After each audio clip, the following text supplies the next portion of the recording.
बोलो सनातन धर्म की जय। कुछ भक्तों के हमारे पास कमेंट आए हैं, उसके ऊपर हम वीडियो बना रहे हैं। पतिव्रता के जो पतिव्रता स्त्री होती है उनके लक्षण बताएंगे हम। पहली बात तो यह है कि पतिव्रता उसको बोलते हैं जो अपने धर्म को जानती है। जानने का मतलब मानती है। स्त्री का जो धर्म है वो बहुत ही सरल, बहुत ही उत्तम और बहुत ही करने में आसान है।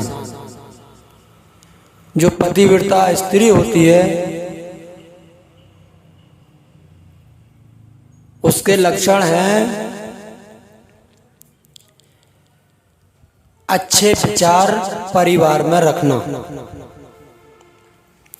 बात बात पे गुस्सा न होना, दूसरे को गलत दृष्टि से ना देखना,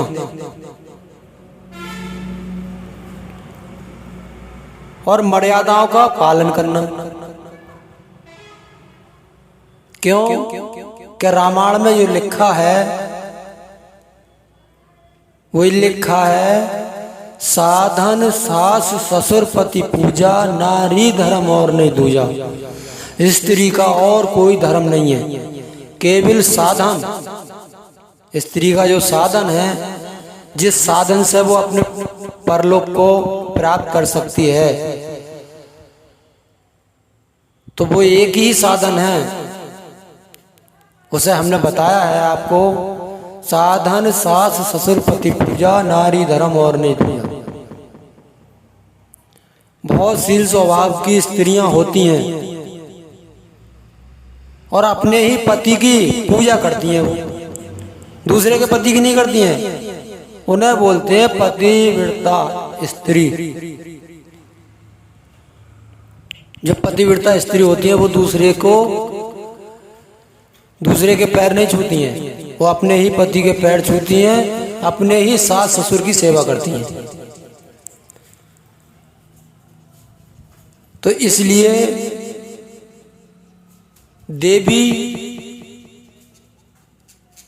बनाई जाती है। वो जब वो लड़की होती है, जब उसका विवाह होता है तो उसे देवी बनाया जाता है और उसको देवता। तो उसका कन्यादान जो होता है वो शरीर कन्यादान में दान हो जाता है, और उसके पास कुछ नहीं रहता है, वो कन्यादान में उसका जिस्म दान हो गया और उसका वरदान में दान हो जाता है। तो दोनों को देवी देवताओं बनाते हैं गुरु लोग। जो हमारे ब्राह्मण होते हैं, संसार के जगत गुरु, वो दोनों को देवी देवता बनाते हैं। और बनाने के उपरांत फिर उनसे पूजन कराते हैं। तो गांवों में, शहरों में शादी होती है, शादी होने के बाद में जो लड़की घर आती है तो कहते हैं चलो देवी देवता का पूजन होगा। तो किसी समझदार आदमी ने ये प्रश्न नहीं किया उस ब्राह्मण से, महाराज जी शादी में सब देवी देवता पूजते हैं जितने पूजने के योग हैं, और हमारा जो घूर होता है वो भी पूजता है, मगर वो देवी देवता कौन से रहते हैं जो शादी के बाद पूजते हैं? उनका पूजन नहीं होता है, वो शादी के बाद ही उनका नंबर आता है पूजने का। वो होते हैं लड़की और लड़का। जो देवी और देवता दोनों बनकर आए थे, किसके माध्यम से? गुरु के। क्योंकि उसका शरीर वरदान में दान हो गया। विष्णु भगवान समझ के उसने लड़की को दान दिया और उस लड़की का शरीर कन्यादान में अर्पण हो गया, तो उसका वरदान में चला गया, उसका कन्यादान में, तो वो देवता हो गया और वो देवी हो गई। तो देवी का काम क्या है? देना। क्या? सुख। सास को सुख दे, ननद जिठानी को सुख दे, दौरानी को सुख दे, पति को सुख दे। दुख देने का काम नहीं है देवी का। और जो दुख दे दिया उसका विवाह ही नहीं है, विवाह हुआ ही नहीं है। क्योंकि वो तो 16 हुई है। 10,000 में, 5 लाख में, 50 लाख में, वो तो समय काटने के लिए विवाह होता है। और विवाह किया क्यों जाता है? मनुष्य जाति में विवाह का लक्ष्य है अपने पति को प्राप्त करना। अपने पति को प्राप्त करना ही उसका लक्ष्य है। किसका? देवी का। तभी तो वो सती होगी। अब वो शरीर को ही पति मानती है, तो शरीर पति नहीं है, लिखा है एक जगह। तो जो शरीर को पति मानती हैं वो विधवा होती हैं शरीर छूटने के बाद। तो शरीर नहीं है पति, वो है तुम हो एक अगोचर सबके प्राणपति। तो ये प्राणपति है, परमात्मा का स्वरूप है, वो उसको प्राप्त करती है। केवल वो साधन है उसका। जो शरीर है जिसके संग में उसका विवाह हुआ है, वो एक साधन है। कैसा साधन? कि किसी ने लाइसेंस करा लिया, किसके लिए? कि चोरों को ये भय रहे कि ये लाइसेंस वाला आदमी है, बस। और थोड़ा नाम है कि भाई लाइसेंस है इसके पास। तो जो अपनी गाड़ी पे नंबर डाल के गाड़ी निकालता है बाहर को, उसको पुलिस चेक करके छोड़ देती है।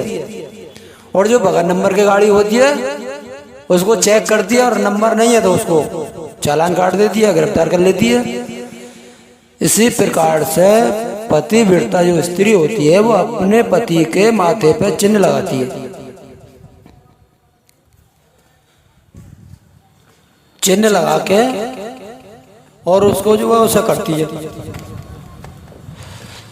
जब चिन्ह लगाती है, चिन्ह लगा के उसको तिलक करती है, तिलक करके पैर छूती है, तो वो नंबर डाल दिए कि ये शादीशुदा है। क्योंकि स्त्री की तो पहचान हो जाती है कि ये शादीशुदा है, बिछियों से, सिंदूर से, बिंदी से। मगर पति की पहचान कैसा हो कि ये शादीशुदा है? शादीशुदा की पहचान जब भी होती है जब उसके मस्तिष्क पर तिलक होता है। ये सनातन धर्म में चलता है।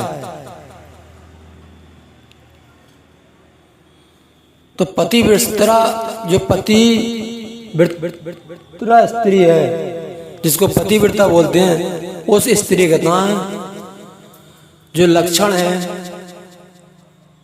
वो आज हमने आपको अपने अनुभव से बताए हैं। अब है तुरीय अवस्था। तुरीय अवस्था जब लागू होती है तो उसके लक्षण होते हैं। उसके शरीर पर अगर मच्छर भी बैठेगा तो उसको पता नहीं पड़ेगा कि मच्छर बैठा है या मक्खी बैठी है। उसको ये भी पता नहीं रहेगा कि वो चारपाई पे है या नीचे बैठा है। उसको ये भी पता नहीं रहेगा कि आवाज किन की आ रही है, किसकी आ रही है, किधर से आ रही है। उसको तुरीय अवस्था बोलते हैं। तुरीय अवस्था के जो लक्षण हैं वो ये हैं कि अपने शरीर से ही ध्यान हट जाता है, और शरीर से ध्यान हटने के बाद जो हम प्राण लेते हैं, जो हमारा प्राण आ रहा है, इसको भी भूल जाते हैं। जब इसको भूल जाते हैं कि हमारा प्राण आ रहा है या ना आ रहा है, तो हम तुरीयतीत हो जाते हैं। फिर तुरीयतीत जब होते हैं तो हमारे प्राण का भी होश समझ नहीं रहता है, क्योंकि शरीर में कोई पुर्जा ऐसा नहीं है, हमारी आँख, कान, जीभ, जो क्या हमारा कोई भी शरीर उस प्राण को देखता हो। केवल मन को ही ये भासता है कि हम प्राण को लेते हैं, वो भी जागृत अवस्था में। स्वप्न अवस्था में वो भी नहीं भासता है, बेहोशी की नींद आ जाती है तो भी नहीं भासता है। मगर जागृत अवस्था में ये अनुभव होता है कि हम श्वास ले रहे हैं, वो भी मन को प्रतीत होता है। जब मन तुरीय अवस्था में पहुंच जाता है तो फिर उसको शरीर का, संसार का और प्राण का ऐसा होश नहीं रहता है। उसको बोलते हैं तुरीय अवस्था। और तुरीय अवस्था वाले की पहचान है कि उसके जिस्म पे अगर मक्खी भी बैठेगी तो उसे होश नहीं होगा, मच्छर भी बैठेगा तो भी होश नहीं होगा, क्योंकि वो तुरीय अवस्था में है। बोलिए भक्तिराम महाराज की जय।